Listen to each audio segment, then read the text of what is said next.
안녕하십니까? 안녕하세요. 사람이 누구와 함께 하느냐에 따라서 인생이 달라집니다. 그래서 학생들은 좋은 친구, 또 좋은 선생님을 만나고자 합니다. 또 미혼자들은 좋은 배우자를 만나서 평생 함께 하기를 원합니다. 또 직장에 다니는 분들은 좋은 파트너, 또 좋은 상관을 만나서 함께 하기를 원합니다. 그런데 이보다도 더 정말 우리가 간절히 함께 해야 할 분이 있습니다. 그분은 하나님이십니다. 본문에 보면 하나님께서 함께 하시는 요셉의 인생이 어떤가를 보여주고 있습니다. 우리도 이 하나님이 함께 하실 때 요셉이 어떤 인생을 살았는가를 살펴보고 우리에게도 하나님이 함께 하시기를 간절히 기도합니다. 첫째, 하나님께서 함께 하시어 형통케 하셨습니다. 요셉이 형들의 그 미움을 받고 웅덩이에 빠졌습니다. 웅덩이에 빠져 있는 그 요셉이 이제 바로왕 그 부하인 경호실장 보디발에게 노예로 팔려갔습니다. 요셉은 하루아침에 신분이 그냥 노예가 되어버렸습니다. 환경은 아주 악화되었습니다. 거기는 사랑하는 아버지도 없었습니다. 가족들도 없었습니다. 외로웠습니다. 또 노예라서 자기가 하고 싶은 일을 전혀 할 수가 없었습니다. 사람들이 원하는 일, 사람들이 시키는 일을 해야만 했습니다. 그러니까 사람을 보는 것이 부담스러운 상황이었습니다. 노예에게 인격적인 대우를 하지 않았습니다. 그래서 요셉은 이제 이러한 상황 가운데서 참 마음이 참 괴롭기가 쉬웠습니다. 일이 손에 잡히지 않고 일을 하더라도 제대로 할 수가 없는 그런 상황이었습니다. 그러나 본문에 보면 요셉이 이렇게 참 마음의 어려움이나 또 일을 안 했다는 것이 없어요. 오히려 그냥 일을 열심히 하고 또 형통케 되었다고 반복하여 말씀하고 있습니다. 다 같이 2절과 3절을 함께 읽어보겠습니다. 2절 3절입니다. 시작. 여호와께서 요셉과 함께 하시고 그가 형통한 자가 되어 그의 주인 애굽 사람의 집에 있으니 그의 주인이 여호와께서 함께 하심을 보며 또 여호와께서 그의 범사에 형통하게 하심을 보았더라. 23절도 함께 읽어보겠습니다. 23절입니다. 시작. 간장은 그의 주인이 맡긴 것을 무엇인지 살펴보지 아니하였으니 이는 여호와께서 요셉과 함께 하시니라. 여호와께서 그를 범사에 형통하게 하셨더라. 요셉은 형통한 자가 되었습니다. 형통하다는 뜻은 성공하다, 또 번영하다, 또 꿰뚫고 전진하다 이러한 뜻이 있습니다. 요셉은 어려운 상황 가운데서도 이제 성공하는 자가 되었습니다. 무슨 일을 하는 것마다 잘 했습니다. 어려움이 있을지라도 그 어려움을 뚫고 승리를 했습니다. 그러면 요셉이 이렇게 형통하게 된 이유가 무엇입니까? 그것은 하나님께서 그와 함께 하셨기 때문입니다. 하나님께서 요셉과 함께 할 때 그는 먼저 마음이 밝고 건강했습니다. 하나님께서 함께 하실 때 그 마음에 하나님이 주시는 평강이 있고 기쁨이 있고 은혜가 있었습니다. 사실 현실적으로 보면 요셉은 마음의 평강보다는 부정적인 생각, 어두운 생각하기가 쉬웠습니다. 형들을 생각할 때 형들은 자기를 미워해서 막 웅덩이에 빠뜨리고 죽이려고 하고 노예로 팔 이런 생각을 하면은 그냥 형들이 너무나 미웠고 막 정죄감이 생기기가 쉬웠습니다. 또 노예가 됐는데 이제 노예로서 언제까지 이렇게 밑바닥 생활을 해야 될지 앞날에 희망이 없고 참 불안하고 막막했을 것입니다. 또 이제 조금 후에 또 7년 후에 또 우리 보디발 여사의 그 누명으로 인해서 감옥에 갇혔을 때도 그 참 감옥이라는 좁은 공간에 안에 있을 때 얼마나 마음이 답답했겠습니까? 노예 생활은 그래도 좀 왔다 갔다 하면서 일이라도 하면서 하는데 이 감옥 생활은 감옥 안에 들어가서 제대로 나오지도 못하는 이러한 이 참 생활이니 마음이 얼마나 참 답답하고 외롭고 어두웠습니까? 언제 풀려날지 어떻게 될지 전혀 모르는 이러한 상황이었습니다.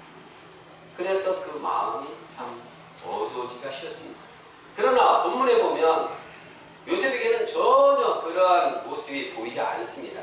왜냐하면 하나님께서 그와 함께 하심으로 그 마음에 하나님이 주시는 평강, 하나님이 주시는 은혜가 함께 했기 때문입니다. 살아계신 하나님께서 그 마음에 함께 할 때 그는 지혜를 덧입고 이제 자기가 맡은 일을 충성을 다해서 일했습니다. 하나님께 함께 할 때 그는 하나님의 능력을 덧입었습니다. 하나님께서 함께 할 때 하나님께서 어떠한 감옥 생활이나 노예 생활 가운데서도 그를 사랑하고 있음을 깨달을 때 그 사랑을 덧입고 다른 사람도 사랑할 수가 있게 되었습니다. 하나님이 함께 하실 때 그 마음에서부터 어떠한 어려운 상황에서도 극복할 수 있는 힘이 있고 강건함이 있었습니다. 그래서 이제 하나님께서 지혜를 주시고 또 힘든 상황에서도 하나님께서 함께 하시니까 하는 일을 도와주시니까 하는 일마다 성공하게 되었습니다. 지금도 하나님께서 우리와 함께 하실 때 어떤 어려운 상황에서도 우리는 형통하게 됩니다. 먼저 하나님께서 함께 하실 때 마음에 사람에 대한 복수심이 없습니다. 마음에 다른 사람에 대한 정죄함이 없습니다. 상대방의 죄에 대해 이제 상대방의 나에게 죄로 인해서 이 상처를 받을 때도 이것을 막 원한을 맺고 그냥 부글부글 분노를 품지 않습니다. 상대방이 저는 하나님께 맡깁니다. 그리고 나는 그를 위해서 기도하고 그를 긍휼히 여기고 그를 용서하는 마음을 갖게 합니다. 하나님의 마음에는 하나님과 함께 했을 때 하나님의 마음을 소유할 때 우리는 어떠한 이 영혼도 사랑하고 섬기게 됩니다. 또 하나님 주시는 사랑과 지혜와 능력을 덧입어서 이제 범사에 형통하게 됩니다. 과거 송용필 형제님이 있었는데 그는 중학교에 가고 다녔는데 등록금이 없어서 입학을 하지 못했습니다. 그래서 이제 공주에 있는데 저 수원 서울로 가려고 했는데 그냥 어떻게 몰래 기차 타고 가다가 수원역에서 내려가지고 수원역에서 그 구두 닦기를 했습니다. 그 구두 닦기 하다가 돈을 벌 때는 뭐 먹을 수가 있었는데 돈이 없을 때는 그냥 그 수원역 쓰레기통을 뒤지면서 그것도 있으면 먹어야 그런 사람이었습니다.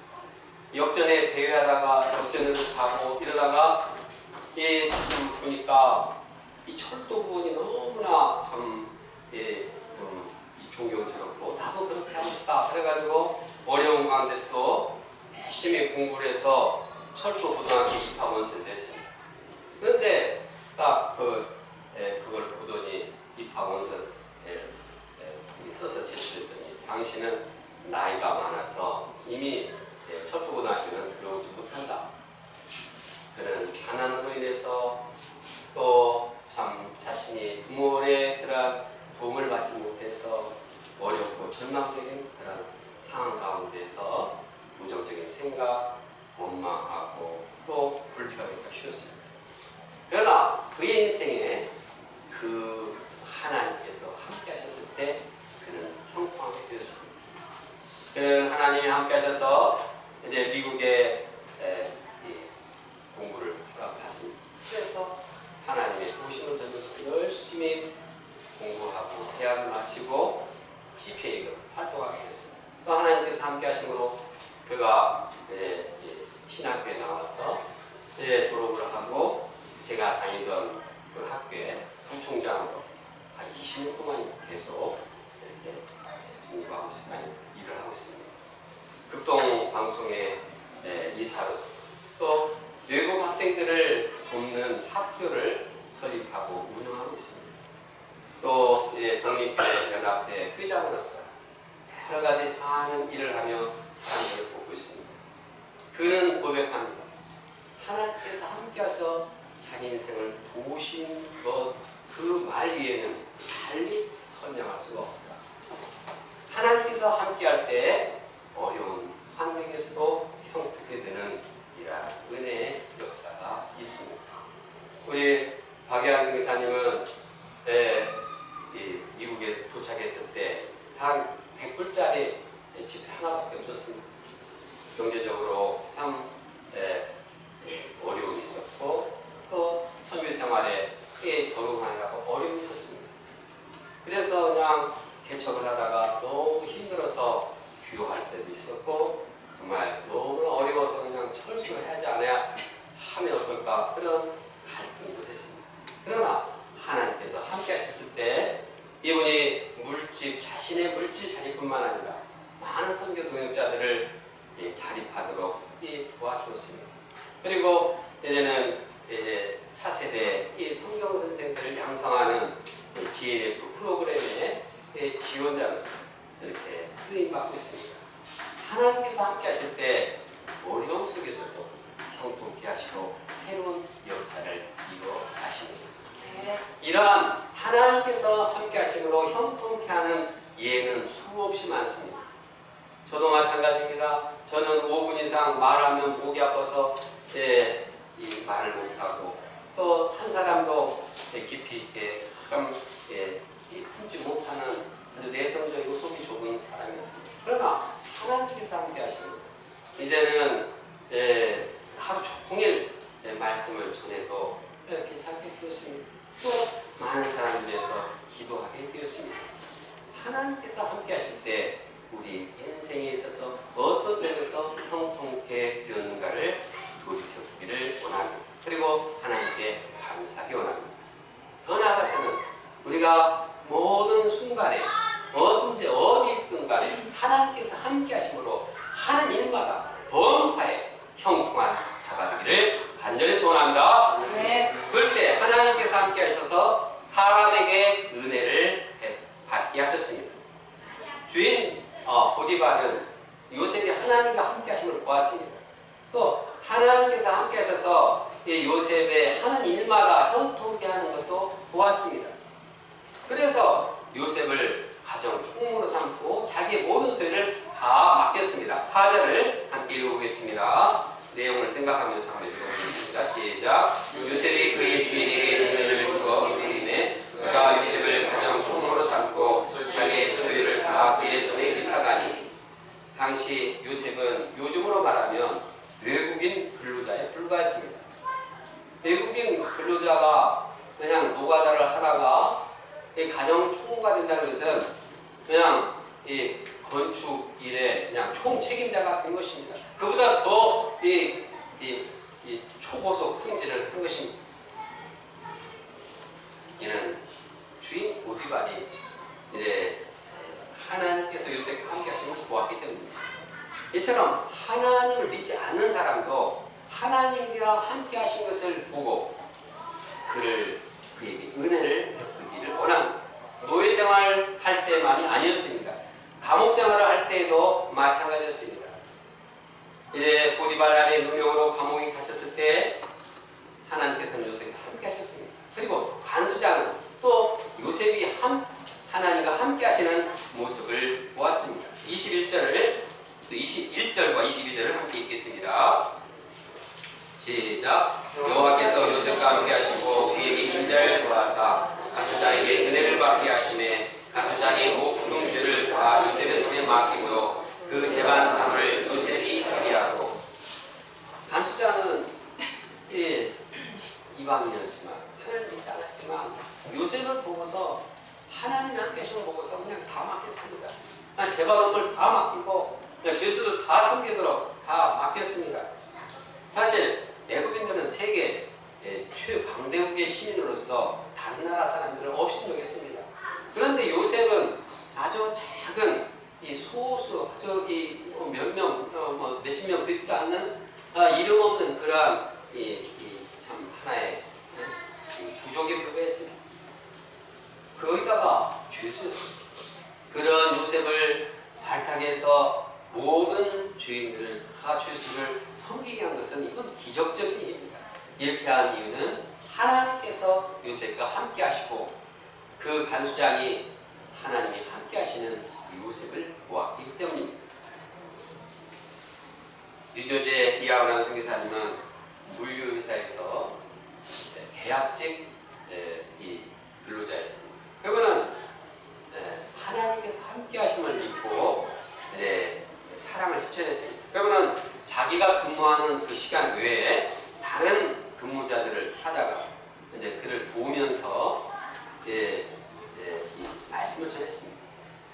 하나님이 함께 하신 것을 믿고 또 이렇게 사람을 추천하고 말씀을 전하는 일을 그냥 한두 번 하고 끝나는 것이 아니라 그냥 계속 그렇게 했습니다. 이것을 본 매니저가 그를 보고 그냥 계약직에서 이제는 뭡니까? 정식 직원으로 채용했습니다. 이와 같은 일은 미국의 사회에서는 기적과 같은 일입니다. 그러나 하나님께서 함께 하실 때 사람에게 은혜를 받습니다. 우리는 상관이나 우리는 선생님이나 다른 높은 사람들에게 잘 보이기를 원합니다. 그래서 그 사람의 눈치를 보기 쉽습니다. 그러나 그런 눈치를 보는 사람은 별로 상관이 은혜를 베푸지 않습니다. 왜냐하면 눈치 보이는 건 뻔히 보이기 때문입니다. 그러나 하나님과 함께하고 하나님께서 앞에서 살고 충성하고 하나님 앞에서 정직한 사람들은 세상 사람들도 하나님이 함께 하심을 보고 그를 은혜를 베풉니다. 그럼 우리가 이제 어떤 이 사회 어떤 조직에서 정말 은혜를 받고자 할 때는 하나님과 함께하는 생활을 하기를 간절히 원합니다. 네. 셋째, 하나님께서 함께 하셔 죄의 유혹을 물리치게 하셨습니다. 하나님께서 함께 하셔 어떻게 되었다고요? 죄의 유혹을 물리치시고. 요셉은 용모가 뛰어나고 아주 준수했습니다. 그런데 이 참 핸섬하게 생긴 요셉에게 반한 사람이 있었습니다. 이 여인은 보디발의 아내였습니다. 보디발의 아내는 참 요셉을 보고서 정말 너무나 이제 멋있고 참 너무나 일도 잘하고 그냥 마음에 이 정욕을 품게 되었습니다. 그래서 막 눈웃음을 윙크를 하면서 추파를 던졌습니다. 그러나 요셉은 뭐 눈병 걸렸나? 이렇게 눈에 뭐가 들어갔나? 이렇게 하면서 그 유혹을 끊어버렸습니다. 그래도 이 여인은 그 유혹을 그치지 않고 이제는 막 옆에 가가지고 이렇게 유혹을 하면서 화장을 하고 그래서 그냥 자기 침실로 이제 데려가곤 했습니다. 그러나 요셉은 단호히 유혹을 물리쳤습니다. 그래도 이 보디발 여사는 그냥 10번째가 안 넘어가는 사람 없다고 나무가 없다고 그냥 막 날마다 요셉에게 가가지고 유혹을 했습니다. 그래도 요셉은 전혀 거기에 참 함께하지 않았습니다. 동조하지 않았습니다. 그런데 어느 날 이 보디발 여사는 이 다른 사람 다 갖다 보내고 그냥 요셉과 단 둘이 그 분위기가 이렇게 둘만 있게 했습니다. 이때 그 젊은 요셉이 얼마나 유혹을 당하기 쉬웠겠습니까? 그러나 요셉은 단호히 내가 어떻게 주인을 배신할 수 있을 것인가, 내가 어떻게 이 큰 죄를 하나님 앞에서 범할 수 있을 것인가 하고 그냥 도망가 버렸습니다.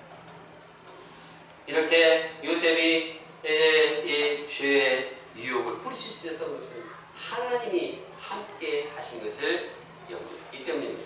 요셉은 말했습니다. 내가 어찌 이 큰 죄악을 행해서 하나님께 죄를 지으리까. 그는 여인이 유혹을 하는데도 그냥 여인의 유혹에 그냥 정신이 다 팔려가지고 그냥 눈이 뿌용하고 그냥 전혀 막 완전히 이렇게 황홀하게 빠지지 않았습니다. 그 상황에서도 하나님을 붙들었습니다. 하나님께 살았습니다. 하나님의 그 은혜를 생각하고 하나님을 놓치지 않았습니다. 그래서 함께 하심으로써 그 유혹을 단호히 물리칠 수가 있었습니다. 여기서 우리는 하나님께서 함께 하시는 요셉의 인생을 한번 정리해 봅니다. 하나님께서 함께하는 요셉은 죄의 유혹에 빠지지 않았습니다. 정욕의 유혹에 빠지지 않은 것만이 아닙니다. 그는 미움의 죄, 정죄, 이 죄도 빠지지 않았습니다. 요셉의 형들을 복수하려고 하지 않았습니다. 그리고 보디발의 아내에게도 누명을 씌워서 자기를 감옥 생활을 하게 했지만 그 보디발의 이 여사의 에게도 복수심을 품지 않았습니다. 오히려 이 하나님께서 요셉과 함께할 때 요셉은 형들의 죄를 용서하고 형들의 죄를 회개하도록 도왔습니다. 그리고 하나님께 함께 하실 때 이 형들이 죄를 회개하고 참 서로 하나가 되게 했습니다. 서로 사랑하게 되었습니다. 또 더 나아가서는 야곱의 가족들을 참 하나님의 구속 역사에 쓰임받도록 인도하게 되었습니다. 또 하나님께서 함께 하신 그 요셉을 통해서 다른 사람마다 그 주인들이나 간수장이 다 복을 받게 되었습니다. 여호와 하나님께서 함께할 때 요셉으로 인해서 그냥 그 사람들, 그 주위에 있는 사람들이 복을 받았습니다. 심지어는 집과 밭에 있는 채소와 모든 식물까지도 복을 받게 했습니다. 나중에 하나님께서 이 함께하신 요셉으로 인해서 그 큰 대국의 그 흉년의 위기를 극복하게 했습니다. 그들을 살리게 했습니다. 생명을 구원하는 역사에 귀하게 쓰임받게 되었습니다. 한 사람 요셉이 하나님과 함께할 때 자식이 행복할 뿐만 아니라 가족이 변화되고 나라가 변화되고 세계가 생명 구원 역사를 이루게 했습니다. 하나님이 함께하신 이러한 요셉은 위대한 인생을 살게 되었습니다. 그래서 요셉의 인생은 예수님을 닮은 그림자다 이렇게 표현하고 있습니다. 예수님의 이름은 임마누엘, 즉 하나님과 하나님께서 우리와 함께 하시다는 뜻입니다. 예수님은 하나님으로서 우리와 함께 하기 위해서 이 땅에 오셨습니다. 이 땅에 오셨고 또 지금도 우리와 함께 계십니다. 예수님은 부활 승천하면서 약속하셨습니다. 볼지어다 세상 끝날까지 너희와 함께 하리라. 예수는 지금도 우리와 함께 하십니다. 성령으로 함께 하십니다. 성령으로 함께 하셔서 우리를 새롭게 하시고 우리의 인생을 형통하게 하시는 분입니다. 우리가 요셉과 같이 위대한 인생을 살기를 원하시는 분입니다. 그러므로 우리 각자가 하나님과 함께 하심으로 형통케 되고 많은 사람들에게 하나님의 복을 나눠주고 구원 역사를 이루게 하는데 쓰임받기를 원합니다. 문제는 하나님 우리와 함께하는 것이 아니라 우리가 하나님과 함께하지 않는 것입니다. 하나님은 항상 우리와 함께 계십니다. 언제 어디서나 항상 우리와 함께 계십니다. 하나님 우리가 졸더라도 잠을 자더라도 함께 하십니다. 예배를 보면서 핸드폰을 보더라도 그 사람 하나님과 함께 하십니다. 문제는 그가 하나님과 함께하지 않는 것입니다. 왜 그럽니까? 왜 우리가 하나님과 함께하지 못합니까? 못하는 것이 아니라 안 합니까? 그것은 죄와 이 사단의 세력이 하나님과 함께하지 못하도록 이간질을 하고 막고 방해하기 때문입니다. 죄와 마귀의 세력은 어떤 모양, 어떤 수단과 방법을 가리지 않고 우리에게 파고들어서 하나님과 우리의 관계를 깨어놉니다. 그러므로 우리가 하나님과 함께하기 위해서는 우리가 그냥 말씀 듣고 그냥 하나님 함께한다. 이렇게 하나님은 저절로 함께 하십니다. 방해가 있고 이 죄의 유혹이 있기 때문에 하나님과 함께 하려고 노력하지 않으면 금방 하나님을 잃어버리게 됩니다. 예배를 보면서도 우리가 하나님과 함께 해야 되는데 그냥 졸리면 하나님과 함께 하지 못합니다. 그러므로 깨어 있어야 합니다. 영적인 전쟁이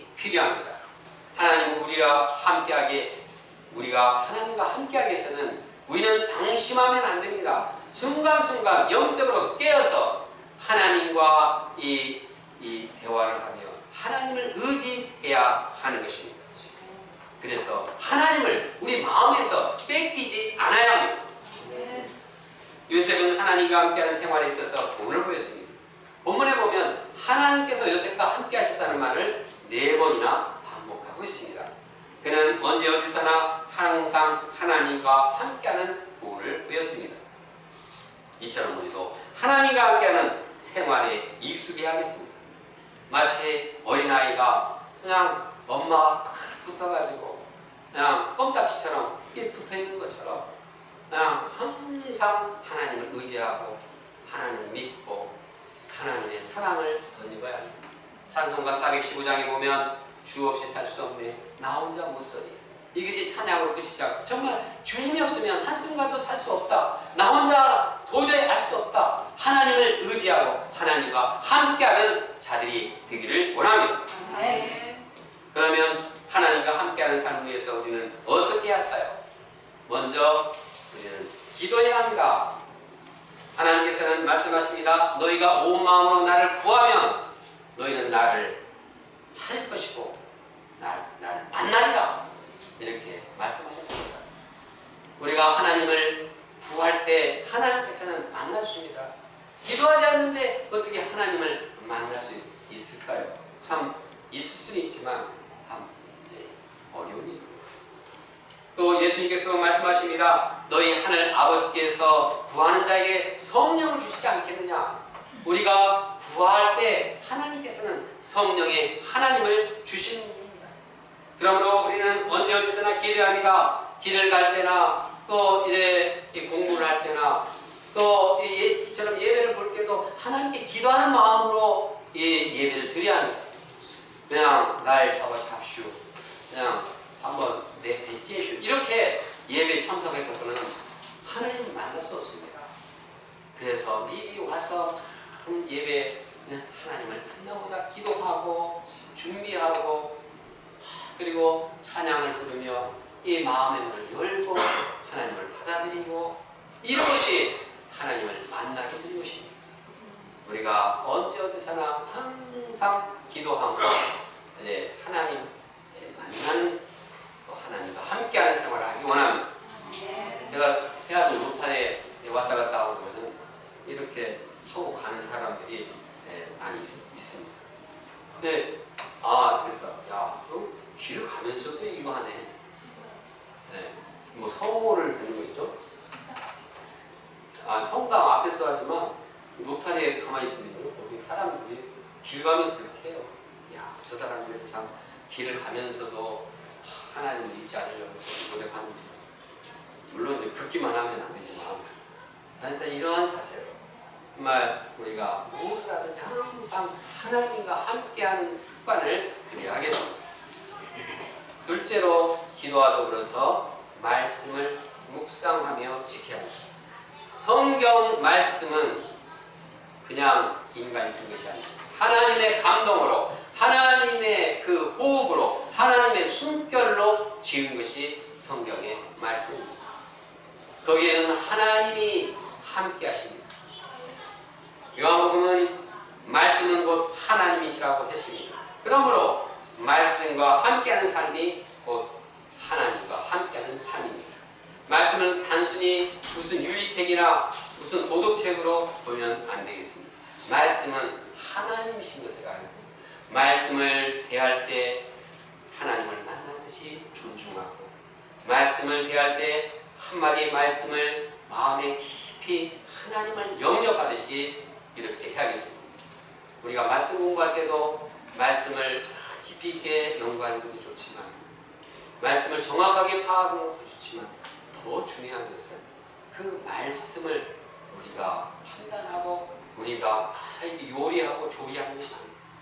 그 말씀을 궁극적인 목적은 말씀을 통해서 하나님을 영접하는 것입니다. 하나님의 뜻을 영접하고 하나님의 마음을 영접하고 하나님의 사랑을 영접하고 살아계신 하나님과 교제하기 위해서 우리가 말씀을 공부하기 원합니다. 또 이러한 생활이 우리 생활 중에도 함께하기 원합니다. 얼마나 많은 신자들이 일주일에 한 번도 말씀을 안 봅니까? 저 학원 복음화 연구에서 하니까 핸드폰 보는 이 신자가 핸드폰 보는 시간보다도 이 말씀 보는 시간은 2,300분의 1인가 그렇게 시간이 됩니다. 그냥 핸드폰 죽어라고 보는데 말씀은 죽어라고 안 봅니다. 그런데 어떻게 하나님이 함께 하심을 영접하고 하나님과 함께하는 생활을 할 수가 있겠습니까? 우리는 기도하며 말씀을 무장해야 합니다. 그리고 기도하면서 말씀을 무장하는 가운데 우리가 중점적으로 해야 할 것이 있습니다. 하나님께서 함께하기 위해서 기도와 말씀을 통해서 중점적으로 해야 할 내용은 죄를 사함, 죄 문제를 해결하는 것입니다. 죄를 예방하고 죄를 지었을 때는 이것을 씻음받아야 합니다. 우리에게 죄가 있으면 하나님께서는 우리가 함께하지 못합니다. 왜냐하면 하나님 거룩한 분이기 때문입니다. 우리의 더러운 마음에 하나님께서 할 수가 없습니다. 죄 문제를 해결해야 합니다. 요셉은 지혜롭게 주인집 마님의 일한 유혹에도 불구하고 아예 그 둘이 있을 때 싹 도망가 버렸습니다. 죄질 그런 환경을 아예 다 없애버린 것입니다. 우리도 죄 짓기 전에 미리 죄 짓지 않도록 노력해야 합니다. 그렇게 해서 어떻게 해야 됩니까? 죄 짓는 환경을 만들지 마요. 오히려 말씀을 묵상하고 우리 참 주님을 깨끗한 마음으로 이 섬기는 우리 그자들을 서로 뜨겁게 사랑하는 것입니다. 또 우리가 이미 범죄했을 때는 우리는 우리 죄를 위해서 십자가의 피로 돌아가신 예수님 앞에 고백해야 합니다. 우리의 죄를 예수님 앞에 고백할 때 예수님은 신실하셔서 우리의 모든 죄를 다 사해 주십니다. 죄를 사함받고 죄를 깨끗하게 될 때 거기에 하나님께서 함께 하십니다. 하나님과 함께 하신 것은 우리가 주문을 해서 하나님과 함께 하는 것이 아닙니다.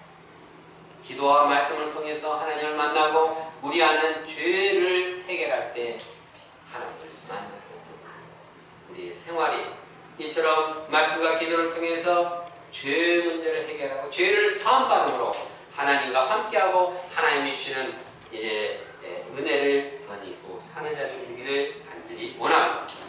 그래서 하나님의 형통함을 덧입고 모든 일에 성공할 수 있기를 간절히 소원합니다. 본문을 정리합니다. 요셉은 하나님과 함께하는 삶을 살았습니다. 그래서 범사에 형통하게 되었습니다. 또 사람들에게 인정을 받고 사람들에게 은혜를 받았습니다. 또 죄의 유혹에서 벗어났습니다. 그리고 주위 사람들이 하나님의 축복을 받도록 이렇게 쓰임 받았습니다. 우리가 하나님과 함께 하심으로써 우리도 형통한 자가 되고 또한 주위 사람들이 하나님의 복이요 또한 구원의 은혜를 덧입게 하는데 쓰임받는 자들 되기를 간절히 소원합니다. 다같이 23절 읽고 제가 기도하겠습니다. 오늘은 제가 대표해서 기도하겠습니다. 23절입니다. 39장 23절입니다. 시작. 가시자는 우리의 손에 맡긴 것을 무엇이든지 살펴보지 아니하였으니 이는 여호와께서 요셉과 함께 하시니라. 여호와께서 그를 범사에 형통하게 하셨다.